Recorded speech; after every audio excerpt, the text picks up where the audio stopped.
Olá, amigos e amigas, bem-vindos e bem-vindas ao meu canal Por um Novo Amanhã. Eu sou o Luiz Rorato e hoje eu vou falar novamente sobre a lei antiterror ou antiterrorismo, como queiram, e a proposta do deputado federal de São Paulo, do Partido Progressista, Guilherme Derrite, que é o relator, evidentemente, do projeto, que tentava equiparar criminosos comuns, traficantes, bandidos da mais alta periculosidade e, evidentemente, que tocam o terror, como se diz na gíria, mas não necessariamente são terroristas. No vídeo anterior sobre esse assunto, eu expliquei bem a diferença entre um tipo de criminoso e outro. Os terroristas, eles têm uma bandeira, uma causa, por mais equivocada, por mais errada que seja, eles defendem ideias, defendem territórios. E os criminosos do Brasil, nenhum deles é terrorista. Eles se armam, eles matam, eles praticam toda sorte de crimes, única e exclusivamente com o intuito de enriquecerem. Então não tem nenhuma ideologia. São rebeldes sem causa, como se diz no ditado popular. Diferentemente dos terroristas, que eles têm uma causa. E equiparar isso seria uma insanidade desastrosa, porque muitos países, muitas empresas investidoras no Brasil, como eu já disse, deixariam de investir no Brasil se soubesse que aqui existia terrorismo, porque o terrorismo ideológico ele é muito mais assustador do que o criminoso comum. Até porque o criminoso comum ele pode ser classificado, e assim o é no mundo inteiro, como membro de facção criminosa, membro de gangue. Nos Estados Unidos, por exemplo, existem centenas de gangues, mas não são terroristas, são criminosos com outros propósitos, com interesse pessoal, único e exclusivamente. Eles não defendem nem os próprios parceiros. Eles são uma ameaça para os próprios parceiros, imagine para a sociedade. Então, essa lei estúpida, essa proposta estúpida, na verdade, talvez ela escondia outros propósitos. Não dá para saber, mas na verdade, melhor dizendo, não estava escondendo tanto assim, porque dentro do contexto dessa lei estava proposto claramente o esvaziamento e o enfraquecimento da Polícia Federal, retirando prerrogativas tradicionais da Polícia Federal e, consequentemente, retirando o apoio financeiro, verbas vultuosas necessárias para a manutenção da Polícia Federal, para que ela possa continuar atuando, como tem feito historicamente, contra o crime de forma eficaz, de forma eficiente, de forma positiva mesmo e aguerrida, trazendo resultados. Isso nós assistimos quase que diuturnamente nos noticiários, nas operações da Polícia Federal.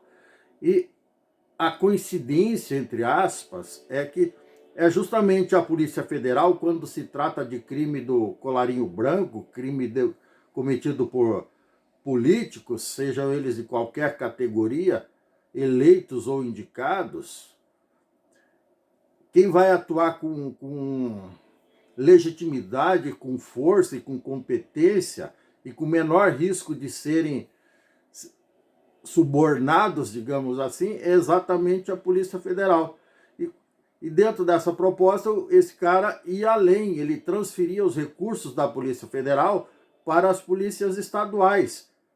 Nós sabemos que tem alguns estados que as polícias estaduais, seja ela civil ou militar, elas são bastante comprometidas.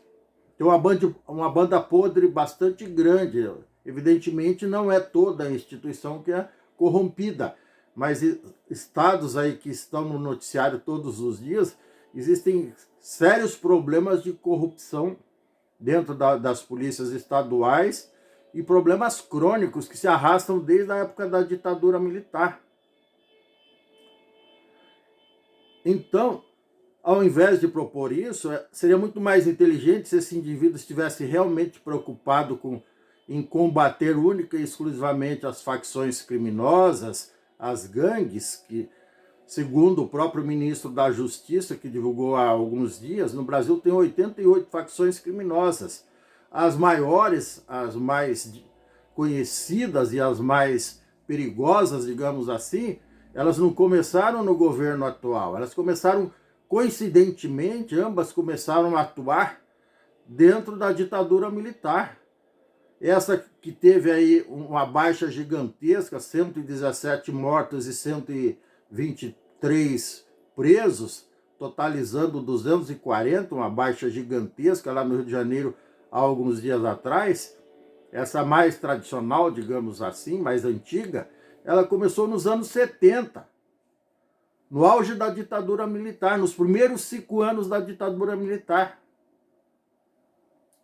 E tem gente que tem gente saudosista e equivocada que acha esses que carregavam faixa pedindo intervenção militar, que acham, quer dizer, eles garantem, né?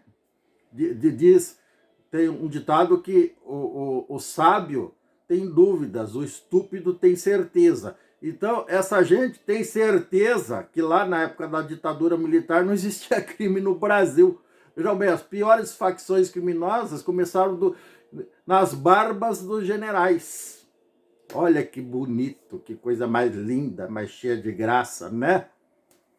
Então, foi isso que aconteceu. Nas barbas dos generais, devidamente depilados. É isso que acontecia naquela época. E a coisa só cresceu de lá para cá, até porque o desgoverno não é também privilégio de 21 anos de ditadura. Ele continuou se arrastando, tirando a época do governo Fernando Henrique, os 8 anos do governo Fernando Henrique, o desgoverno continuou em desabalada carreira, ou ladeira abaixo, dos governos que se sucederam, seja ele da esquerda, da direita, de centro, do escambau A4. Então, e esses desgovernos concorreram para que essa porcariada toda acontecesse, ou seja, para que as facções só crescessem em número, gênero e grau, lamentavelmente para desespero, digamos assim, de toda a população brasileira. E por que esse povo aí que está criando essa lei agora não fez lá no início, não matou a cobra no ninho, né? Lá nos anos 70, não era eles que eram os bambambam, os donos da verdade? Então, não fizeram porque primeiro não tinham competência. E agora o cara vem com a sandice dessa. Deixa a lei antiterror do jeito que está, não vamos comparar um bandido como um terrorista, até uma forma de promover o cara. Veja bem, vamos promover os bandidos. Não. Nem que faça um Ctrl-C, Ctrl-V, para quem não sabe, uma cópia fiel, como se fosse uma fotocópia da lei anterior, só troca o nome terrorista por membro de facção criminosa. E aumenta as penas. As penas no Brasil, existe tanta impunidade, já gravei aqui mais de 30 vídeos sobre esse assunto. A impunidade no Brasil é tão grande que, exatamente em consequência dela, a criminalidade, a violência só cresce, porque é estimulante. A impunidade no Brasil estimula o criminoso.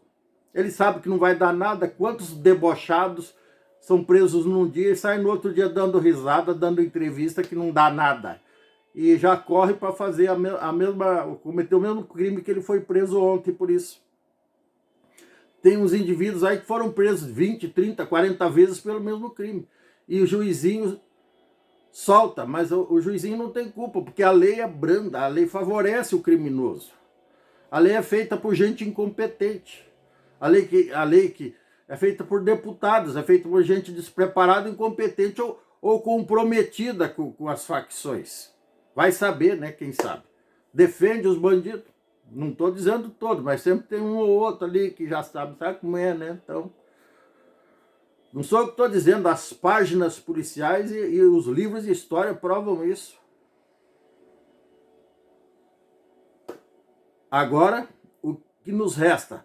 fazer uma lei contra facções criminosas, endurecendo as penas, tirando os benefícios, tirando as presunções de inocência, porque se o cara é pego com uma metranca que dá 1.200 tiros por minuto, né? E depois vai trazer alguém, vai dizer que está com presunção de inocência, passa amanhã, né, tio?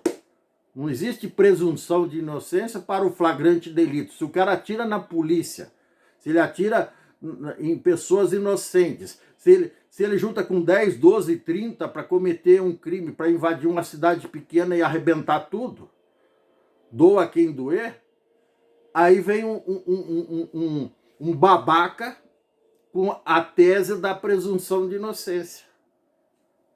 Porque é um desvalido, é um desamparado. Não, tem que ir preso, tem que ser alijado da vida, do convívio social, tem que ser tirado de circulação, tem que ser preso em regime fechado e ficar lá 40 anos ou mais.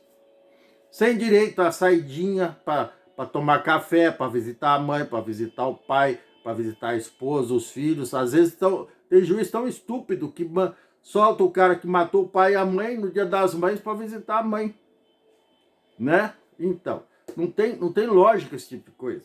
Isso me revolta, isso revolta todos vocês que estão me vendo e ouvindo. É muito triste que a gente eleja tanta gente incompetente e descomprometida com o povo e comprometida com os criminosos. A coisa é tão grave que até o presidente da